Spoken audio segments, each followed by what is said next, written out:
afternoon. We're continuing the gospel reading, and we are on the very, as Swami Chidbrahmananda said last week, we're on the very, very end of the gospel, after the passing away of the Master. And as soon as Ramakrishna had passed away, all of his disciples were left with this kind of, where is he? Where's the Lord that we've been living with? So they were gathering together and encouraging each other to keep up all of the ideals that Ramakrishna had taught them. So this evening we're going to hear some songs that Narendra was singing that are very, very much stating all of the foibles and mistakes and slips from the path of God realization that every single human being since time started has made, and giving everything over, Lord, save me. But we'll start here. If you're following along at home, it's on page 998. We're almost done. About the bottom of the page. And Narendra, I'm going to start in the center of the page. Narendra said to Prasanna, "Don't you remember Sri Ramakrishna's words? God is the hill of sugar, and you are but an ant. 1 grain is enough to fill your stomach, and you think of bringing home the entire hill. Don't you remember what the Master said about Sukadev? Even Sukadev was a big ant at the most. Pray to him, protect me always with thy compassionate face. Lead me from the unreal to the real, from darkness to light, from death to immortality. Reveal thyself to me and protect me always with thy compassionate face." Prasanna, what kind of spiritual discipline should one practice? Narendra, repeat his name. That's enough. Don't you remember Sri Ramakrishna's song? Narendra sang, "O Shama, my only hope is in thy hallowed name. What need have I for kosha or kushi? What need of smiles and conventions? Thy name dissolves death's bonds, as Shiva has proclaimed, and I myself am Shiva's servant. Whom else should I obey? O mother, come what may, I shall repeat thy name. Why should I fret myself to death? To Shiva's words I cling." He sang again, "Mere babes are we, Father, with baby minds. At every step we stumble and fall. Why then must thou show us thy terrible face? Why, Lord, must we ever behold thy frown?" I think we've all felt that periodically. Prasanna, now you're saying that there is a God. Again, it is you who say that according to Charvaka and many other thinkers, the world was self-created. Narendra, haven't you studied chemistry? Who combines the different elements? It is a human hand that combines hydrogen, oxygen, and electricity to prepare water. Everybody admits the existence of an intelligent force, a force that is the essence of knowledge, and that guides all these phenomena.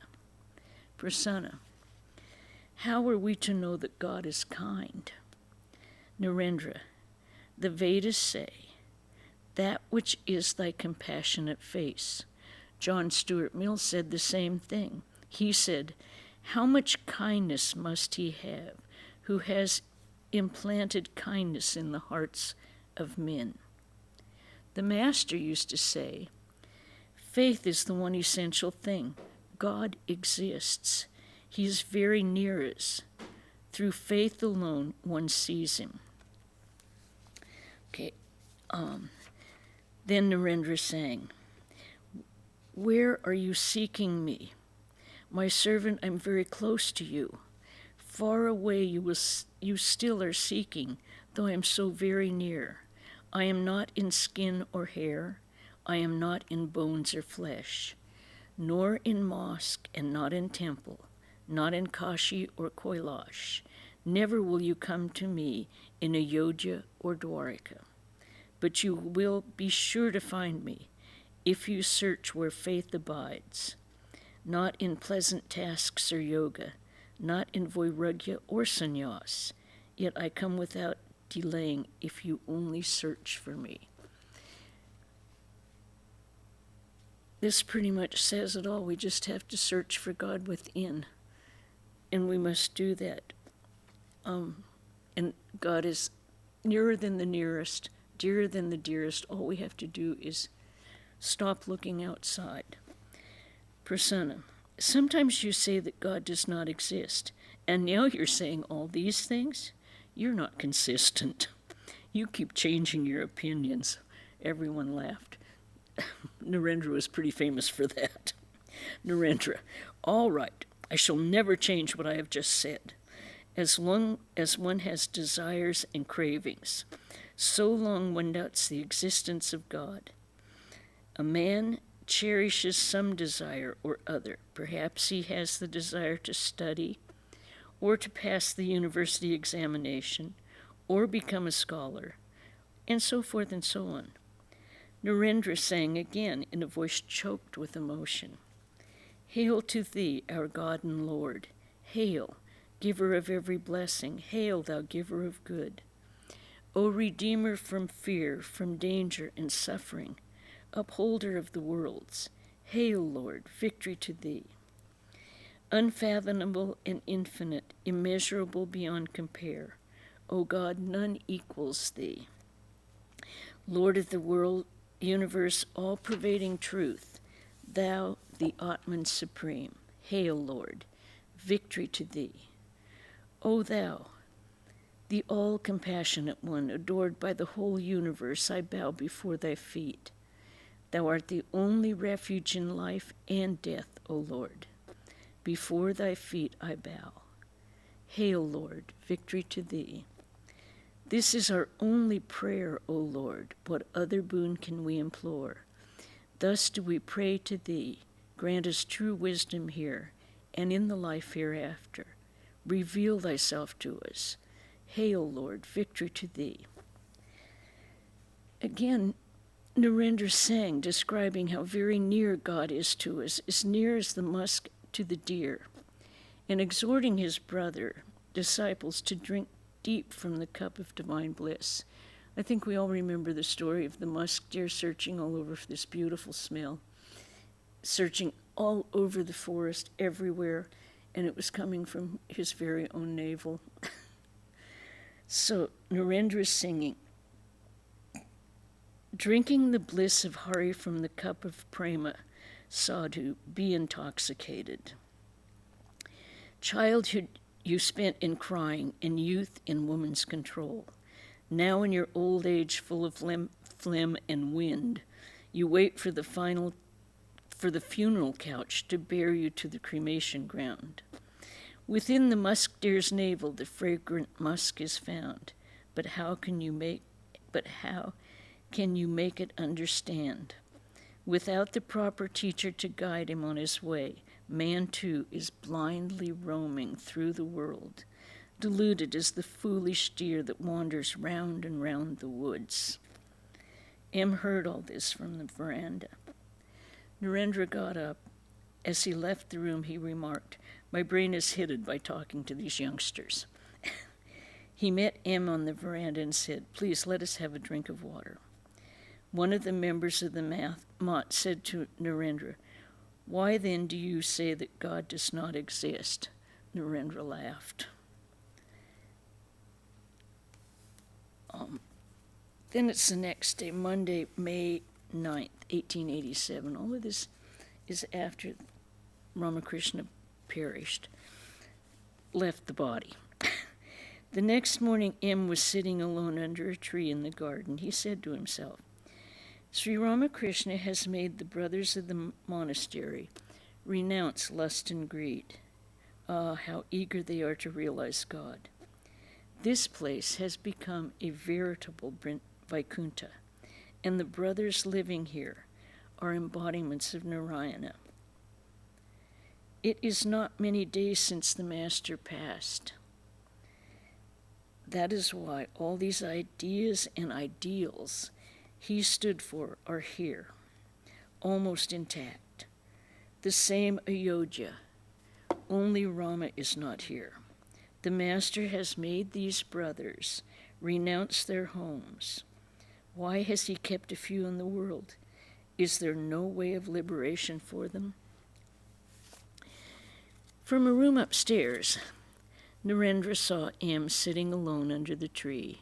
He came down and said with a smile, "Hello, M. What are you doing?" After a little conversation, M said to him, "Oh, you have such a sweet voice. Please sing a hymn." Narendra sang the following hymn to Shiva, in which the devotee prays for forgiveness for his sins. Now, my own personal view, since Ramakrishna didn't actually believe in sins, he said people are deluded and misguided and made mistakes. But this is a hymn to Shiva, the great god. Even before I saw the light of the world, my sins from previous births, through which I passed because of desire for the fruit of my deeds, punished me as I lay in my mother's womb. There I was boiled in the midst of filthy things. Who can describe the pain that afflicts the child in its mother's womb? Therefore, O Shiva, O Mahadeva, O Shambhu, forgive me, I pray, for my transgressions. In childhood, my suffering never came to an end. My body was covered with filth, and I craved for my mother's breasts. Over my body and limbs, I had no control. I was pursued by troublesome flies and mosquitoes. Day and night, I cried with the pain of many an ailment, forgetting thee, O Shankara. Therefore, O Shiva, O Mahadeva, O Shambhu, forgive me, I pray, for my transgressions. In youth, the venomous snakes of sound, sight, taste, touch, and smell bit into my vitals and slew my discrimination. I was engrossed in the pleasures of wealth, sons, and a youthful wife. Alas, my heart, bereft of the thought of Shiva, was filled with arrogance and pride. Therefore, O Shiva, O Mahadeva, O Shambhu, forgive me, I pray, for my transgressions. Now in old age, my senses have lost the power of properly judging and acting.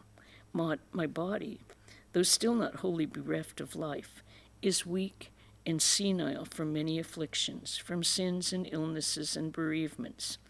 But even now my mind, instead of meditating on Shiva, runs after vain desires and hollow delusions. Therefore, O Shiva, O Mahadeva, O Shambhu, forgive me, I pray, for my transgressions. As we can see, this takes when a baby's growth, a youth's lack of discrimination, and where are we in our old age. The duties laid down in the Smriti, perilous and abstruse, are now beyond me. How can I speak of the Vedic injunctions for Brahmins as means for attaining Brahman? Never yet have I rightly grasped, through discrimination, the meaning of hearing the scriptures from the Guru and the reasoning on his instruction. How then can I speak of reflecting on truth without interruption? Therefore, O Shiva, O Mahadeva, O Shambhu, forgive me, I pray, for my transgressions. Not even once have I finished my bath before sunrise, and brought from the Ganga water to bathe thy holy image. Never from the deep woods have I brought the sacred bilwa leaves for thy worship, nor have I gathered the full-blown lotuses from the lakes, nor ever arranged the lights and incense for worshiping thee. Therefore, O Shiva, O Mahadeva, O Shambhu, forgive me, I pray, for my transgressions. I have not bathed thine image with milk and honey, with butter and other oblations. I have not decked it with fragrant sandal paste. I have not worshipped thee with golden flowers, with incense, with camphor flame, and savory offerings. Therefore, O Shiva, O Mahadeva, O Shambhu, forgive me, I pray, for my transgressions.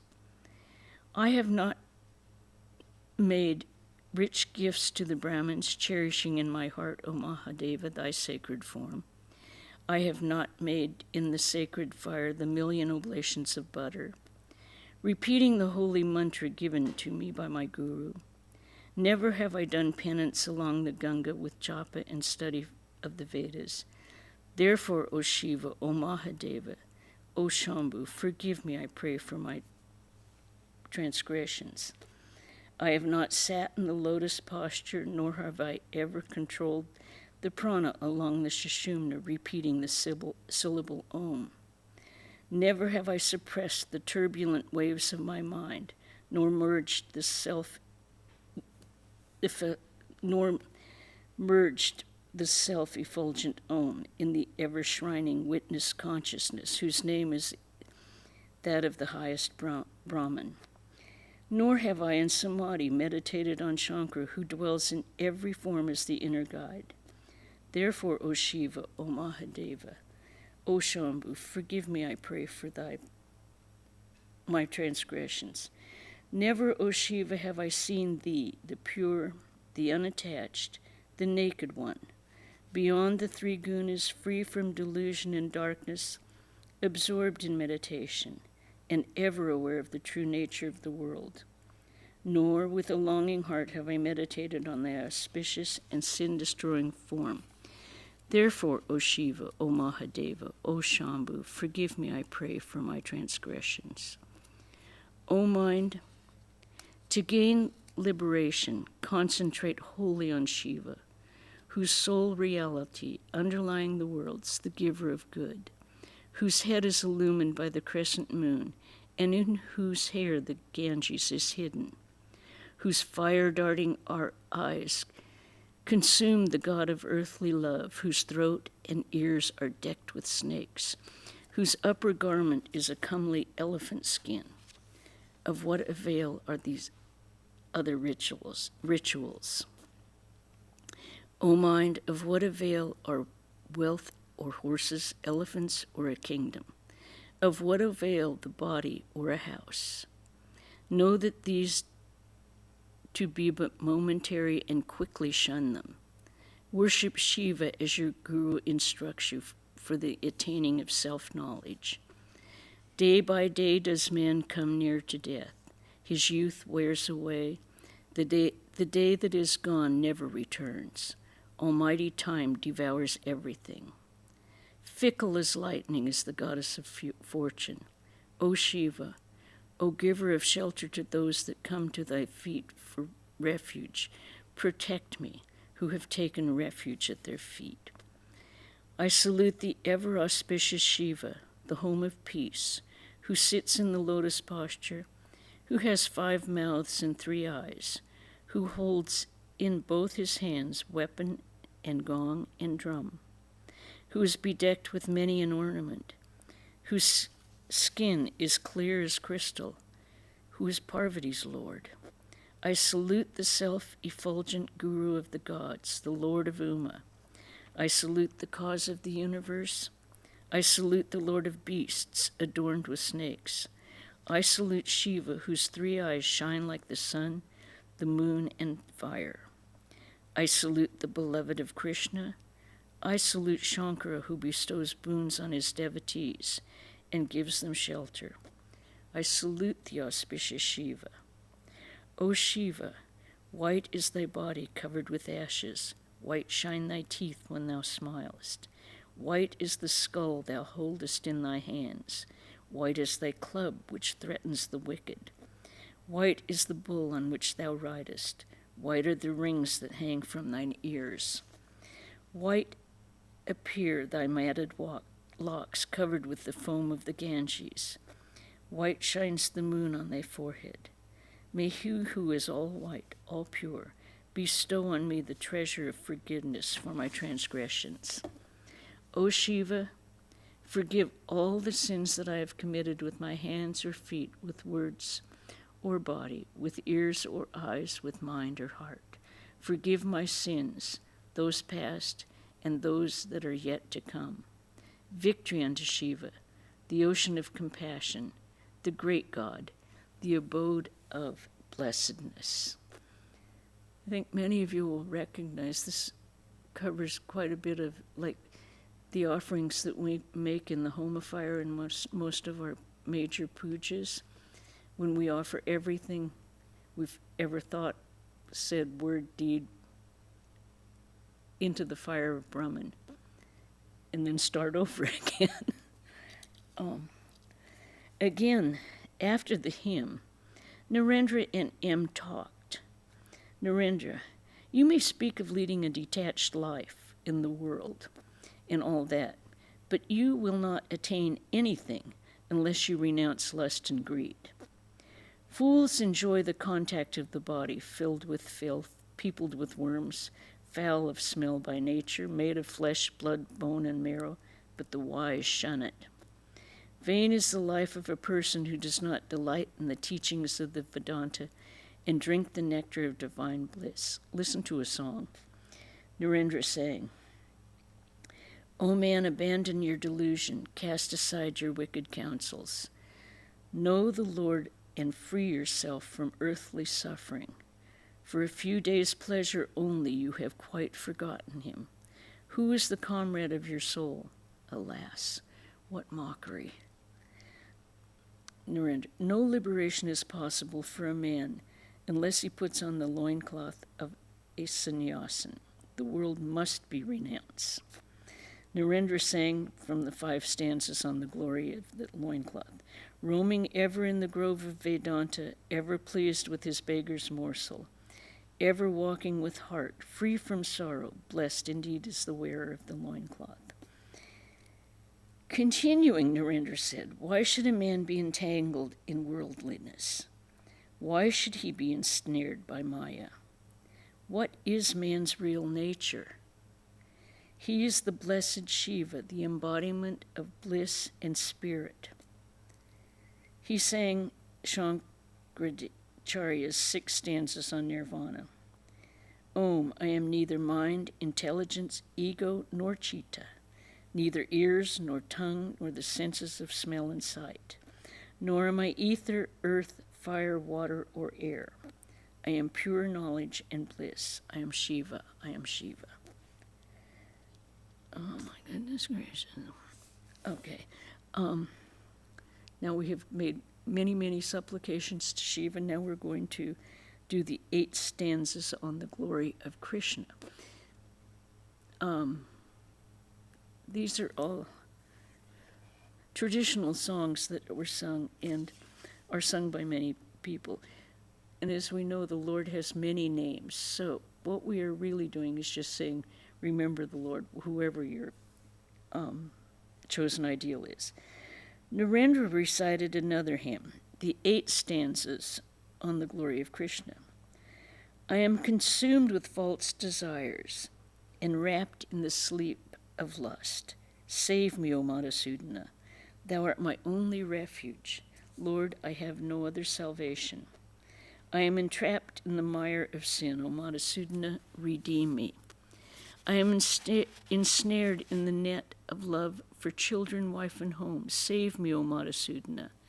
I am without devotion, helpless, smitten by wrong desires, afflicted with grief and misery. O Madhusudana, redeem me. Lord, I have neither master nor place of shelter to call my own. Save me, O Madhusudana.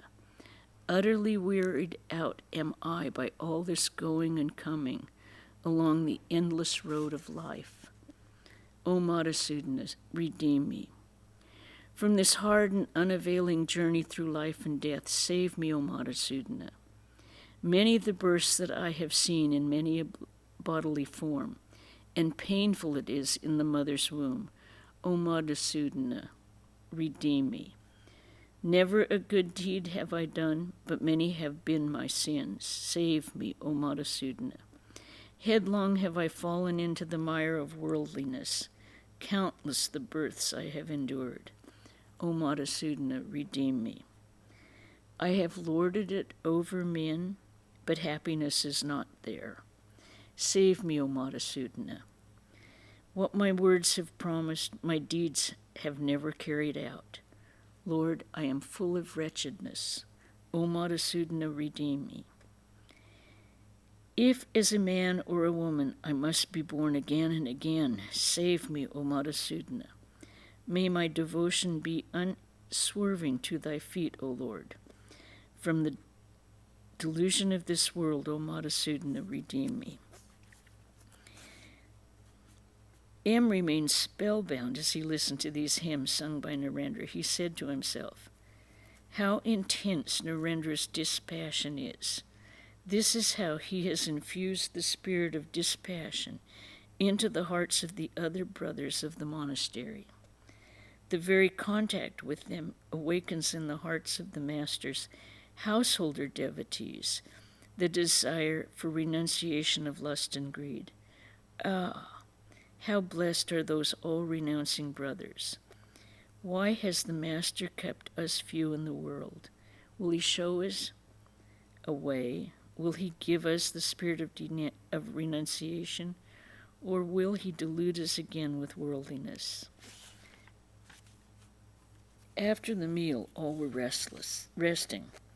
The older Gopal was copying some songs. Niranjan was on a visit to his mother. Sarat, Baburam, and Kali were in the Puri. Narendra, with one or two of the brothers, left for Calcutta. He had to see to his lawsuit. Life does thus go on.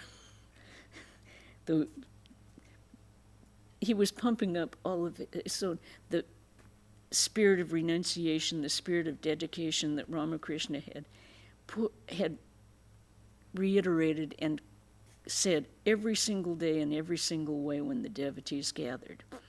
And Narendra was infusing it with much more life. He was going to return that evening, and the brothers could not bear his absence. In the afternoon, Rabindra arrived, looking like a mad person. He was barefoot and had only half of his black bordered cloth around his waist. His eyeballs were rolling like a madman's. All asked him anxiously what was the matter. Let me recover my breath, he said. I shall tell you everything presently.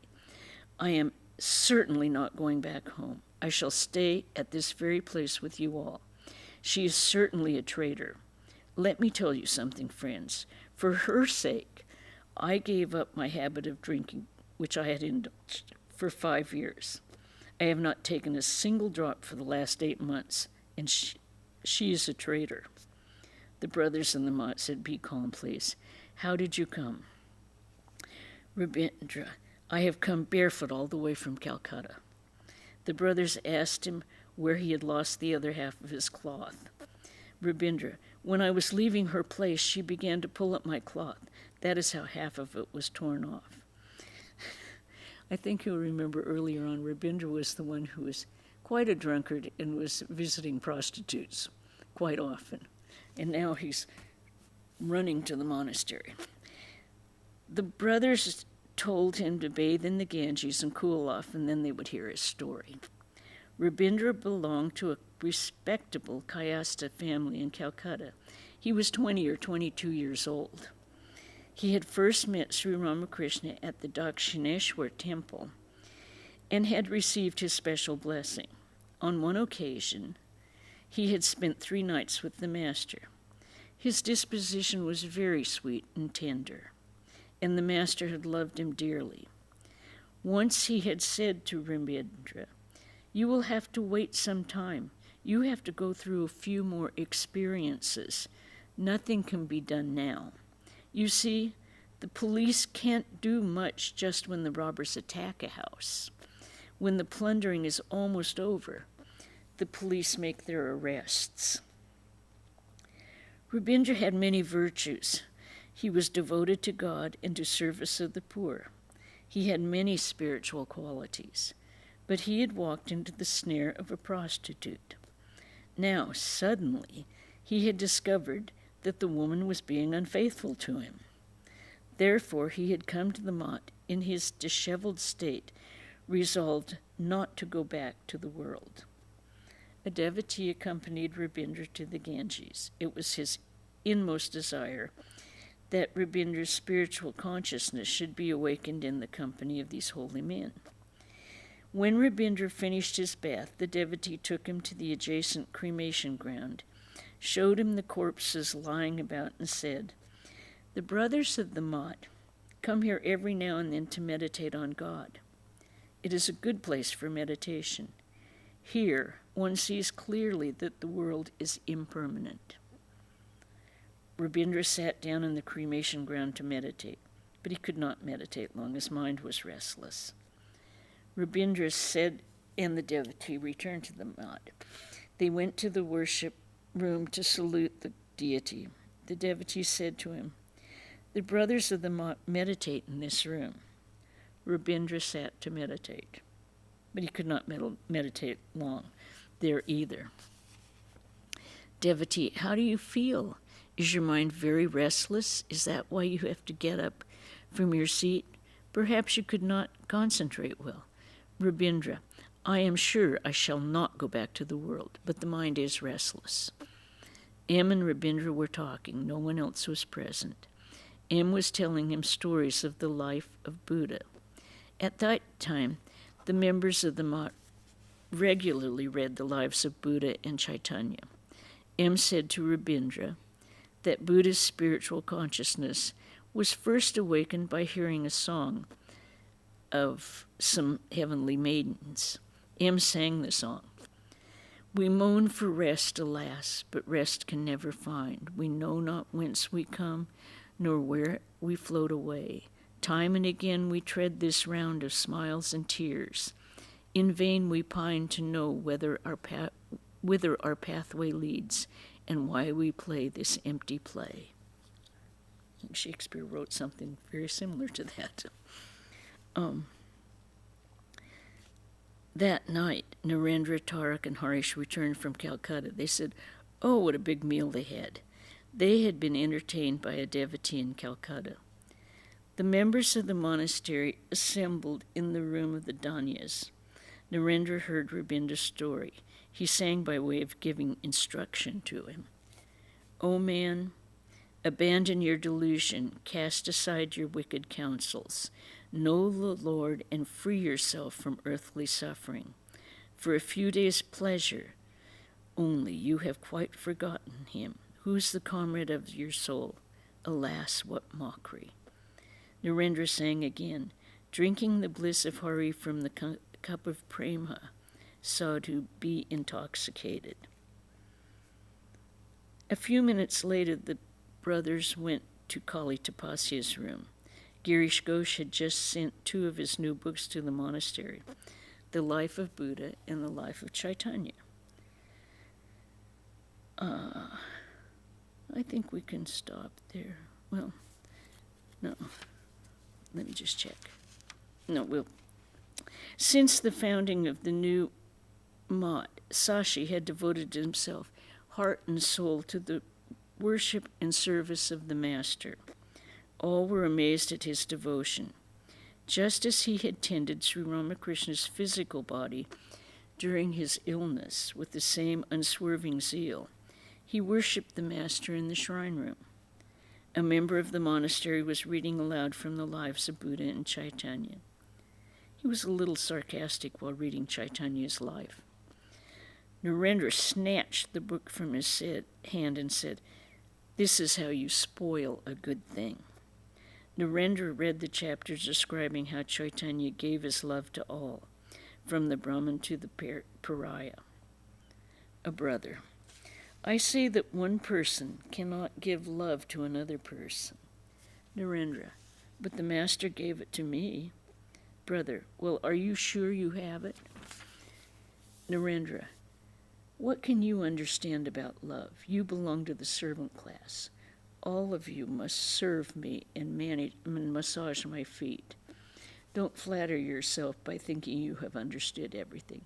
Now go and prepare a smoke for me. All the brothers laughed. The brother, I surely will not. M to himself. Sri Ramakrishna has transmitted metal to all the brothers of the Mat. It is no monopoly of Narendra's. Is it possible to renounce lust and greed without this inner fire? And I will. Okay, we're going to end the book. May 10th, 1887. It was Tuesday, a very auspicious day for the worship of the Divine Mother. Arrangements were being made for her special worship at the monastery.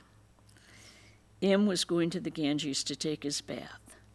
Rabindra was walking alone on the roof. He heard Narendra singing the 6 stanzas on Nirvana. Death or fear I have none, nor any distinction of caste. Neither father nor mother, nor even a birth have I. Neither friend nor comrade, neither disciple nor guru. I am pure knowledge and bliss. I am Shiva, I am Shivan. I have no form or fancy. The all-pervading am I. Everywhere I exist, yet I am beyond the senses. Neither salvation am I, nor anything that may be known. I am pure knowledge and bliss. I am Shiva, I am Shiva. Rabindra went to the Ganges to take his bath. Presently he returned to the monastery clad in his wet cloth. Narendra said to N in a whisper, he is bathed in the Ganges. It would be good to initiate him into sannyas. Both Narendra and M smiled. Prasanna asked Rabindra to change his wet cloth and gave him a dry Garawa cloth. Narendra said to M, now he is going to put on the cloth of renunciation. M with a smile, what kind of renunciation? Narendra, why the renunciation of lust and greed. Rabindra put on the ochre cloth and entered Kalipasya's room to meditate. I will tell you, he did not stay in the monastery. As Ramakrishna said, he still had a few things to do. Okay, any questions? That was quite a... those hymns are very, very long, and they're very, very... they have a lot of punch to them. But they did coincide with the teachings of Ramakrishna quite beautifully. But the very, very high Advaitic teachings, where your very nature is divine, and that's what we are trying to realize every day of our lives, to reach that point when we can see the divinity within and without. Questions by anyone? Okay. Tomorrow the lecture will be Fall for the Highest, Swami Dhyana Yogananda. I have no idea what that means, but I'm interested. Wednesday at 5 we'll continue with Swami Trigunatita's life. And Saturday is going to be Karma Yoga Day. Please come if you want to work and have fun. Mostly we have fun. There will be some work, though. Come to the convent, 9:15, get a cup of coffee. We'll make a list of jobs, and everyone, you can kind of see which job suits you that day. But all of it is Karma Yoga. Then at 1, we'll have lunch together. At 5 o'clock that evening, we will have the gospel reading. We'll start over again, or maybe we'll read one of the appendix. And Swami Chidbrahmananda will be back. He's in Tucson this weekend lecturing. Okay. Om Shanti, Shanti, Shanti. Hari Om Tat Sat Sri Ramakrishna Arpanamastu.